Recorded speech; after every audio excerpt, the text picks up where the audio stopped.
آپ اندازہ اس واقعے سے اندازہ فرمائیے کہ کس کے بارے میں بدگمانی کس کی طرف سے، پاسبلٹی کہاں تک گئی، امکانات کہاں تک گئے بات کے.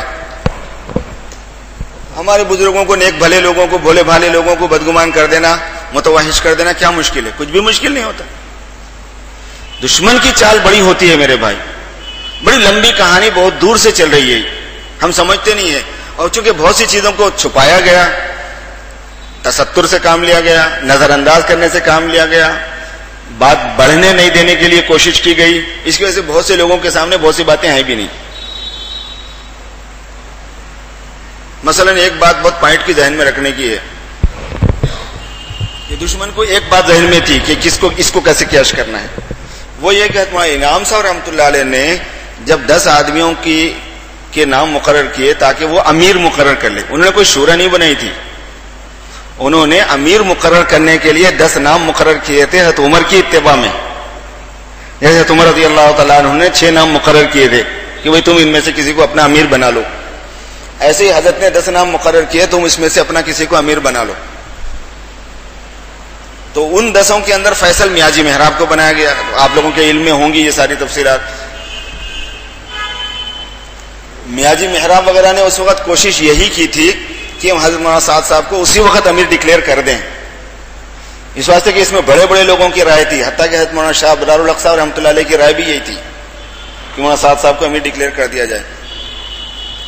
لیکن وہ اس وقت وہاں کے حالات کے اعتبار سے بات نہیں مناسب چل رہی تھی. تو اس کی وجہ سے ہوا یہ کہ مولانا اظہار صاحب کو، چونکہ حضرت شیخ الحدیث نے لکھا تھا کہ مولانا اظہار صاحب جو ہے نا وہ مولانا سعد صاحب کی ایسی تربیت کریں کہ وہ کام کو لینے کے قابل ہو جائیں، لے کے چل سکیں، اپنے دادا کے کام کو لے کے چل سکیں. حضرت مولانا شیخ الحدیث کی حضرت مولانا اظہار صاحب کو خاص طور پر نصیحت تھی، اس وجہ سے ان کو فیصل کے طور پر رکھ دیا گیا. حضرت مولانا انعام صاحب کے صاحبزادے مولانا زبیر صاحب تھے، ان کو فیصل کے طور پر رکھ دیا گیا، ان کو رکھ دیا گیا. یہ 3 فیصل ہو گئے. ایک بات سوچنے کی ہے آپ لوگوں کو، وہ یہ ہے کہ جن 10 لوگوں کے نام حضرت مولانا انعام الحسن صاحب رحمۃ اللہ علیہ نے لیے تھے، اس میں مولانا سعد صاحب کا کوئی قصور نہیں ہے، نہ مولانا زبیر صاحب کا قصور ہے. اور مولانا انعام الحسن صاحب کی جو حیثیت ہے، شخصیت ہے، وہ متفق علیہ تھی، اتنی وزندار تھی کہ جس کی حد نہیں.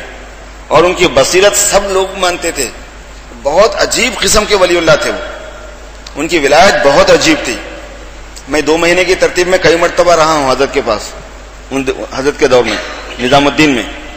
اور پیچھے جو حصہ تھا جہاں پہ چھوٹی سی ہریالی بنی ہوئی تھی، اس میں حضرت عصر کے بعد بیٹھتے تھے. ہم عصر کی نماز پڑھتے ہی جا کے بیٹھ جاتے تھے تاکہ اتنی دیر صحبت حاصل رہے. بلکہ بہت عرصے تک میں نے بہت غور سے دیکھنے کی کوشش کی ہے. خیر ہم کیا، ہماری نظر کیا، ہم کیا دیکھ پاتے بزرگوں کا، لیکن بہت محسوس کیا کہ بہت عجیب و غریب قسم کے اولیاء اللہ میں سے تھے. وہ بڑی فراست والی تھی. انہوں نے جن 10 ناموں کو لکھا ہے، نام مقرر کیا تھا، اس میں سے اس وقت جتنے اختلاف کرنے والے لوگ ہیں ایک بھی نام نہیں ہے. نہ گجراتیوں میں سے کسی کا نام ہے، حالانکہ کتنے بڑے بڑے لوگ وہاں پہ سامنے تھے. نہ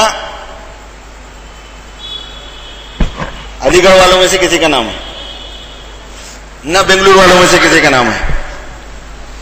حالانکہ سفر میں، حضر میں، پروگرام لینے میں، دینے میں ایسا لگتا تھا جیسے یہی لوگ شو پیس سامنے یہی لوگ رہتے تھے نا. یہ بات معلوم تھی دشمن کو، اور اس کا اثر بھی تھا تھوڑا سا. وجہ اس کی ہے کہ ہر جگہ مخلص غیر مخلص سبھی ہوتے ہیں.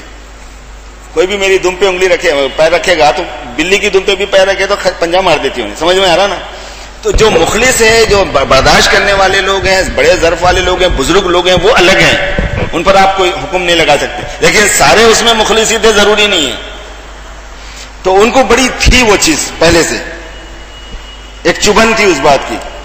اس کی وجہ سے حضرت مولانا سعد صاحب کو ہمیشہ مجروح کرنے، نقصان پہنچانے، ان کی مخالفت کرنے کی بات عرصے سے چل رہی تھی. ہمیں نہیں پتا ہے اس بات کا، چونکہ ہمیں نہیں بتایا گیا. بڑے لوگ، بڑے ظرف والے لوگ ایسی چیزوں کو لاتے نہیں تھے امت کے سامنے تاکہ نقصان نہ ہو، مگر وہ سالوں سے چل رہی تھی بات.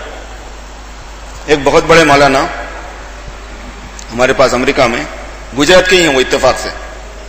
ان کا بیان یہ ہے کہ انہوں نے 1 مہینہ باضابطہ قیام کیا نظام الدین میں. اس واقعے اختلافات کے بعد تحقیق کرنے کے لیے انہوں نے ڈائریکٹ مجھ سے کہا، درمیان میں کوئی واسطہ نہیں ہے. انہوں نے مجھ سے کہا کہ میں گجراتی ہوں اور گجراتی قوم سے ہمارا گجراتیوں کا جو تعلق ہوتا ہے آپ کو معلوم ہی ہے. وہ کچھ تفصیلات ہم جانتے ہیں اس کی، جو آپ لوگوں کو ہوا بھی نہیں ہے اس کی.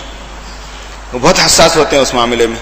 تو اس کی وجہ سے میں بہت فکر میں تھا, تو میں جا کے وہاں رہا اور ایک ایک چھوٹی سے چھوٹی بات کی میں نے تحقیق کی حضرت مولانا کی, ان کے نجی حالات, ان کی اتباع سنت کا جذبہ, ان کے معاملات, ان کے مالی معاملات, اور جناب والا ان کی ذاتی زندگی, ان کی دعوتی زندگی, سب میں نے جائزہ لیا ان باتوں کا. انہوں نے مجھ سے جو بات کہی وہ یہ کہ حتیٰ کہ میں نے ان کا پرائیویٹ بینک اکاؤنٹ بھی دیکھا ہے پوچھ کے, کہ ہم اگر آپ یہ دکھا دیں تو ہم کو بڑی تسلی ہوگی. حضرت نے دکھا دیا, کاپی ڈال دی سامنے, یہ لوگ یہ میرا پرائیویٹ بینک اکاؤنٹ. کہہ رہے تھے کہ جب انہوں نے حضرت نے یہ کاپی ڈالی ان کے سامنے تو ان کی آنکھوں میں بھی آنسو آ گئے اور حضرت کی آنکھوں میں بھی آنسو آ گئے, کہ لوگوں کا ذہن صاف کرنے کے واسطے آج کیا کرنا پڑ رہا ہو. تو خیر اس پر انہوں نے جو باتیں مجھے بتائیں بہت سی ہیں. اس میں سے ایک بات انہوں نے یہ کہی کہ انہوں نے پوچھا کہ حضرت آپ گجرات والے آپ سے ناراض کیوں ہیں؟ مولانا صاحب سے پوچھا گجرات والے آپ سے ناراض کیوں ہیں؟ تو مولانا نے فرمایا کہ گجرات والوں سے میں ناراض ہوں. آپ گجرات والوں سے پوچھو کہ 10 سال سے جو گجرات کا اجتماع ہوتا ہے سارے صوبے والے یہاں مشورہ کرتے ہیں, 10 سال سے وہ لوگ ایک وقت بھی مشورہ کرے گا نظام الدین میں آ کے؟ یہ پوچھو. بولے یہ چل رہی تھی اندر سے کہانی, یہ مجھے انہوں نے بتایا, وہ صاحب نے بتایا, مجھے بھی نہیں معلوم تھی یہ بات. بہت سی حقائق ہوتے ہیں جن کا ہمیں پتہ نہیں ہوتا, ہم اپنے طور پر کسی کی طرف چلے جاتے ہیں, صورتحال کیا ہے کیا نہیں اندازہ نہیں کر پاتے. بہت سی ایسی چیزیں پیش آئی ہوئی تھی. تو وہ چیز تھی جس کو جو دشمن جو ہے نا اس کو کیش کرنا چاہ رہا تھا, استعمال کرنا چاہ رہا تھا. اب علماء دو چیزوں میں آ کے بہت